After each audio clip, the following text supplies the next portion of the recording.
예, 다음 시간은 지구촌 개벽 뉴스 시간입니다. 쿠르드족에 대해서 다루었는데요. 먼저 그 쿠르드족에 대해 소개를 드리겠습니다. 인구가 3천만 명이 넘습니다. 네. 중동에서 역사가 가장 오래된 민족 중에 하나인데 그 기원이 기원전 3천년 전까지 거슬러 올라간다고 합니다.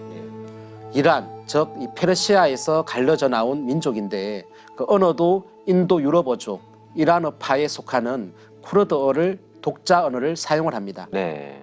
종교는 이제 수니파 무슬림이 대부분이고요.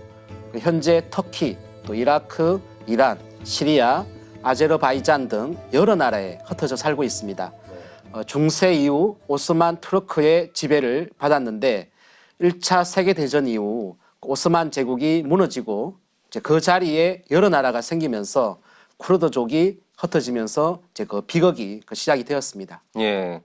쿠르드족이 시리아 내전에서 반군에 가담해서 시리아 정부군과 싸우고 있다는 그 뉴스 소식을 우리는 이제 종종 같이 들었는데요. 미군과 함께 IS 이슬람 국가를 퇴치하는 그 전쟁에도 참여를 했었죠. 자, 그런데 이제 최근에 미군이 시리아에서 이라크 쪽으로 철군을 하면서 이들이 이제 궁지에 몰렸다고 합니다.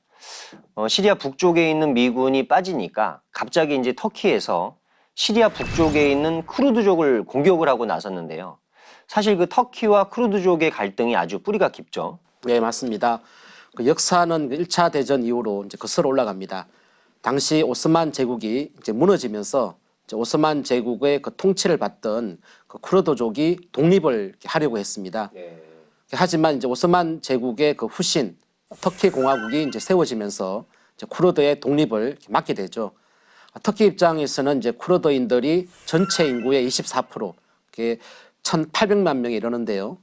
이들의 그 독립을 방치했다가는 나라가 두 쪽으로 갈라지게 되겠죠. 그래서 이제 탄압을 할 수밖에 없는 입장이었는데 문제는 1978년에 이 터키에서 쿠르디스탄 노동자당이 출범하게 됩니다. 여기서 이제 쿠르디스탄은 이제 쿠르드인의 그 땅이라는 그런 의미인데요. 이걸 이제 줄여서 PKK라고 하는데 이제 이 당은 이제 쿠르드인의 그 사회주의 국가를 세우는 것을 목표로 합니다. 네. PKK가 이제 시리아, 이라크에 있는 그 쿠르드인들과 연합을 하면서 독립 투쟁을 해왔었습니다. 반면 터키 입장에서는 시리아에 있는 그 쿠르드족이나 이라크에 있는 쿠르드족이 자치 정부를 세우는 것을 자국 안보에 대한 중대한 위협으로 간주를 했죠. 이번에 이제 트럼프 정부의 미국 자국 우선주의 정책으로 이제 시리아에서 이 미군이 이제 철군을 하자 이걸 공격의 길을 터준 것으로 보고 이 터키 군들이 국경을 넘어 이제 시리아의 쿠르드족을 공격한 것입니다. 예, 그 말씀을 듣고 보니까 복잡한 그 문제가 있었는데요.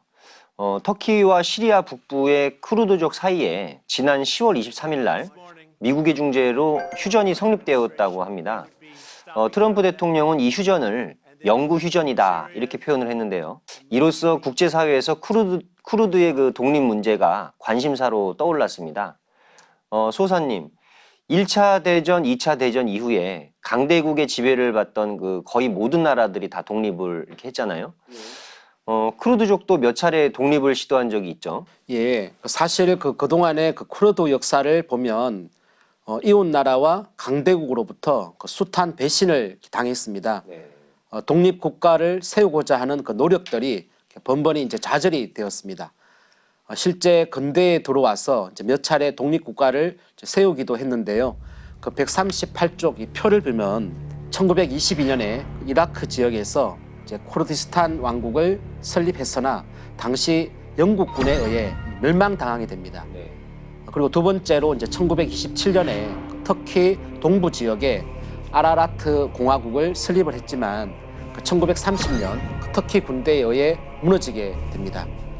그리고 또한 1946년에도 이란에 살던 쿠르드족이 구소련의 그 지배를 받아 사회주의 국가인 마하바드 공화국을 세웠습니다. 하지만 이것도 이제 서방의 지원을 받은 이란군의 그 공격으로 괴멸되었습니다. 참 그 비운의 민족이다 뭐 이렇게 생각할 수 있는데요. 그 이란 이라크 전쟁이 끝나고 나서는 사담 후세인 그 전 이라크 대통령이 쿠르드족에게 화학 무기를 또 사용을 해서 대량 학살을 자행한 적이 있어요.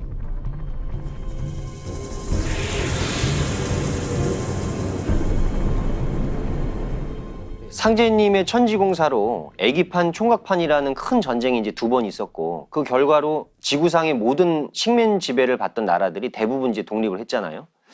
그러면 이제 쿠르드족은 아직 상제님의 은혜를 뭐 받지 못한 것이라고 볼 수 있을까요?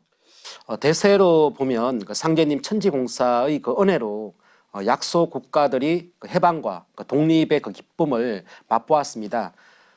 저는 이 쿠르드족 문제는 우리 일꾼들의 몫이다라고 생각을 합니다. 상제님께서 평천하는 내가 하리니 지천하는 너희들이 하라고 이렇게 하셨죠. 우리 일꾼들이 이런 민족 간의 갈등이나 또 강대국들에 의해 부당한 그 차별을 받는 이런 상극 질서에 부조리한 이런 모든 문제를 해결해야 한다고 봅니다. 네, 맞습니다. 그리고 우리 도생님들도 이런 문제에 대해서 좀 더 시각을 열고 관심을 가져야 될 것 같습니다.